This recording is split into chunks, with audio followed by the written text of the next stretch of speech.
Assalamualaikum warahmatullahi wabarakatuh. Perkenalkan, saya Lutfi Paujiah dari kelas C6. Saya Purna Praja angkatan 27. Baiklah, di sini saya akan memaparkan beberapa isu permasalahan untuk saya identifikasi kemudian saya analisis. Baiklah, di sini saya akan memaparkan isu permasalahan yang saya ambil. Ada beberapa isu di Sumedang yang saat ini menjadi cukup perhatian bagi beberapa masyarakat.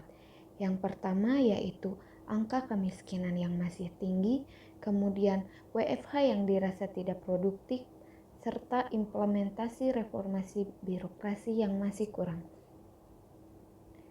Kemudian metode yang saya ambil untuk memilih mana isu yang paling tepat untuk saya ambil yaitu dengan metode USG.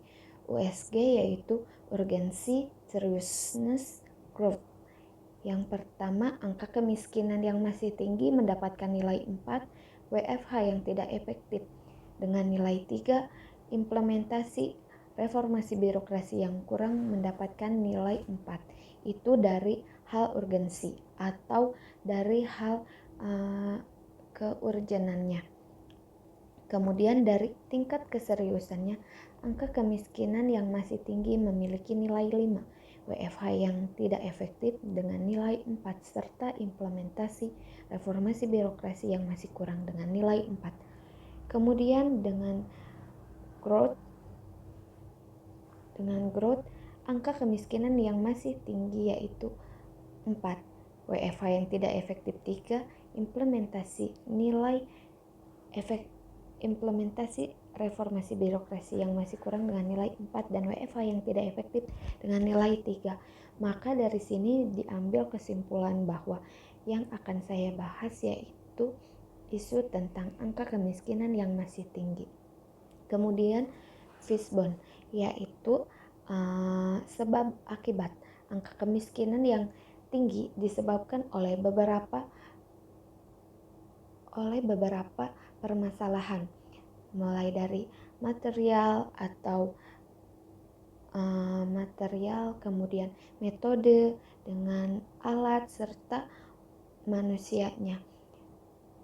Kemudian untuk analisis SWOT, di sini kita dapat melihat bahwa strength, kekuatan yang ada yaitu pemimpin yang berintegritas dan pekerja keras, di mana para pemimpin Sumedang saat ini sangat memiliki integritas dan pekerja keras sekali. Kemudian kekompakan ASN.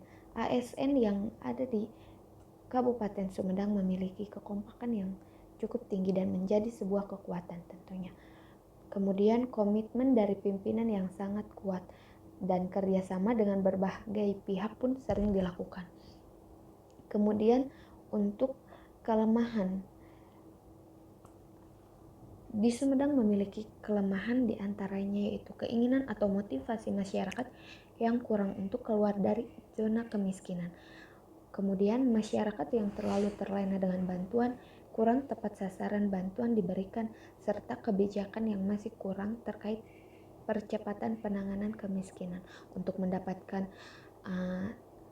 menurunkan angka kemiskinan tentunya harus dilakukan kebijakan-kebijakan, inovasi-inovasi yang sangat tinggi, yang sangat luar biasa agar percepatan penanganan kemiskinan lebih cepat. Kemudian opportunity atau peluang. Di Sumedang banyak sekali peluang, diantaranya sumber daya alam yang banyak dan potensi pariwisata juga sangat banyak. Kemudian wilayah yang sangat luas.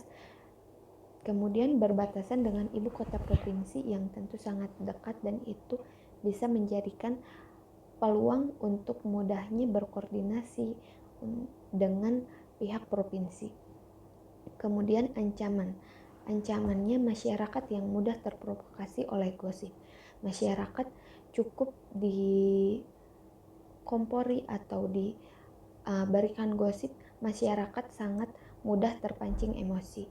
Yang kedua, digital disruption merupakan disrupsi digital, di mana sekarang digital di mana-mana dan tentu itu menjadi salah satu yang menjadi threat, karena dengan digital semua akan cepat terpublikasikan. Kemudian isu atau tabel dari kesimpulan yang telah dijelaskan presentasi ini. Yang pertama, isu angka kemiskinan yang masih tinggi. Penyebabnya dari analisis tadi, analisis SWOT, bahwa penyebab angka kemiskinan masih tinggi karena pembangunan ekonomi yang lambat. Alternatif penyelesaiannya yaitu saya ambil dari analisis SWOT tadi. Yang pertama, menciptakan inovasi untuk mempercepat pertumbuhan ekonomi. Dengan begitu, masyarakat akan cepat mendapatkan pekerjaan, akan mendapatkan pertumbuhan ekonomi yang cepat pula. Kemudian bangun semangat dan motivasi masyarakat. Tadi dijelaskan bahwa memang masyarakat hanya berkeinginan namun mereka tidak begitu bersemangat untuk keluar dari kemiskinan. Untuk tahap setiap alternatif, yang pertama, pemerintah melakukan kolaborasi dengan berbagai pihak untuk menciptakan pembangunan yang berkelanjutan. Kemudian, menciptakan peluang-peluang pekerjaan bagi masyarakat. Kemudian, pimpinan pun datang menyentuh masyarakat miskin untuk memberikan semangat dan motivasi yang kuat, karena sesungguhnya manusia bahwa Allah tidak akan merubah nasib suatu kaum kecuali kaum itu sendiri yang merubahnya.